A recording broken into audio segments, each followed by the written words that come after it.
இன்றைக்கி நான் மூணு தாளில் ஒரு ஹல்வா செய்ய போகிறேன். எப்படி செய்யறதுன்னு பார்க்கலாம். வாங்க வீடியோக்குள்ளே போகலாம். இதுக்கு வந்து நான் சிறுபருப்பு வந்து ஒரு 100 கிராம்ஸ் எடுத்திருக்கேன். அதே அளவு சுகர் எடுத்திருக்கேன் நான் 100 கிராம்ஸு.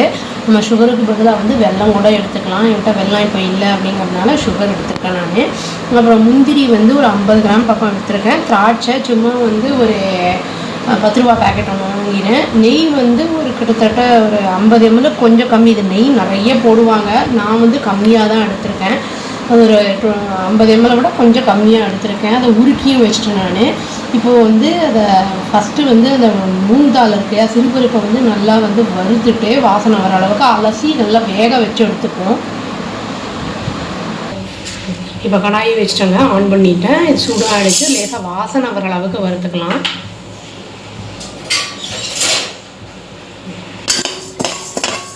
அப்படியே விட்டுறக்கூடாது, ஒரு மாதிரி கரிஞ்சு போன மாதிரி ஆகிடும். லேசாக அப்படியே வதக்கி விடுற மாதிரி பண்ணணும்.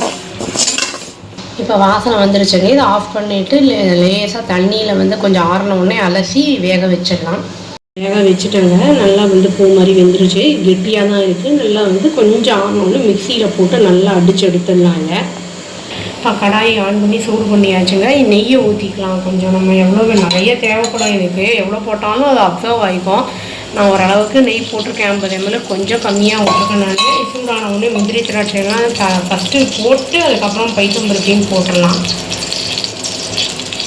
முந்திரி திராட்சையெல்லாம் நான் போட்டேங்க. லேசாக கோல்டன் ப்ரௌன் வந்த உடனே இப்போ நான் அதை பைத்தம்பருப்பை போட்டுற போகிறேன். சிறுபருப்பை வேக வச்சுறேன்.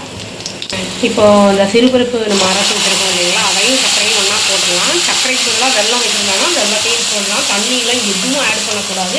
இது நல்லா சுருண்டு வர அளவுக்கு நல்லா போட்டு கிண்டணுங்க.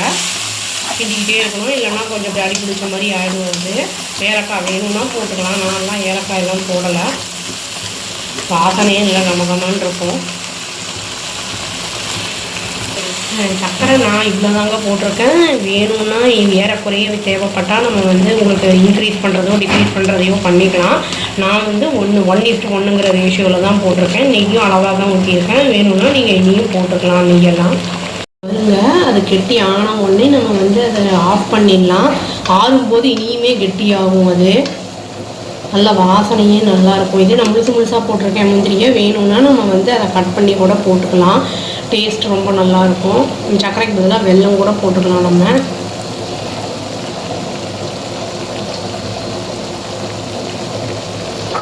இது வந்து இந்த ஸ்டேஜில் நம்ம ஆஃப் பண்ணிடலாங்க. ஓரத்துலலாம் பிரிஞ்சு வந்துருச்சு நெய். இப்போ வந்து ஆஃப் பண்ணிவிட்டு நம்ம கொஞ்சம் ட்ரான்ஸ்ஃபர் பண்ணிடலாம் பவுலில். ஆறுனா இனியுமே கெட்டியாகும். அவ்வளோதாங்க, டேஸ்டியான பைத்தம்பருப்பு ஹல்வா ரெடி ஆகிடுச்சு. இது வந்து ட்ரை பண்ணி பார்த்து எப்படி இருக்குன்னு சொல்லுங்கள். ஈஸி தான், நம்மளுக்கு எல்லாமே வீட்டில் இருக்கக்கூடிய பொருள் தான். அவ்வளோதான், எப்படி இருக்குதுன்னு ட்ரை பண்ணி பார்த்து சொல்லுங்கள். தேங்க்யூ. இப்போது வயசானவங்களாம் சாப்பிட்றாங்கன்னா கொஞ்சம் வந்து சர்க்கரையெல்லாம் கம்மி பண்ணிக்கலாம், நெய் கம்மி பண்ணிக்கலாம். பட் குழந்தைங்களுக்குலாம் வந்து கேஷ்யூஸு இதெல்லாம் கிஸ்மிஸ்லாம் போடுறதுனால ரொம்பவே விரும்பி சாப்பிடுவாங்க. இது வந்து நம்ம வேக வச்சு அரைச்சிட்றதுனால கொஞ்சம் வந்து அப்படியே நம்ம கடிக்கணும்னு கூட அவசியம் இருக்காது. சாப்பிடும்போதே அப்படியே உள்ளே போயிடும். அது வாயில் போடும்போதே அப்படியே கரைஞ்சி உள்ளே போயிடும். நல்லா ப்ரோட்டீன் ரிச் ஃபுட்டு. நட்ஸ் எல்லாம் குழந்தைங்களுக்கு ரொம்ப நல்லது. இல்லை எனக்கு நெய் அப்புறம் வந்து முந்திரி வெல்லம்லாம் நிறைய போட்டால் தான் பிடிக்கும், எனக்கு வந்து ஹெல்த் இஷ்யூஸ் பற்றிலாம் கவலை இல்லை அப்படின்னு சொல்கிறவங்க எவ்வளோ வேணுமோ போட்டு பண்ணிக்கலாம். நெட் வந்து அது 1:1 போடும்போதே நம்மளுக்கு கரெக்டாக இருக்கும். நட்ஸு கூட போட்டால் கூட வந்து நம்ம நட்ஸ் இல்லாமல் கூட வெறும் இந்த அல்வா மட்டும் எடுத்துக்கலாம். இது ஒரு ஃபெமிலியரான ஒரு டிஷ். இது அவ்வளோதாங்க. Thank you. Please do like, share and subscribe our channel and click the all option and tap the bell icon. Thank you.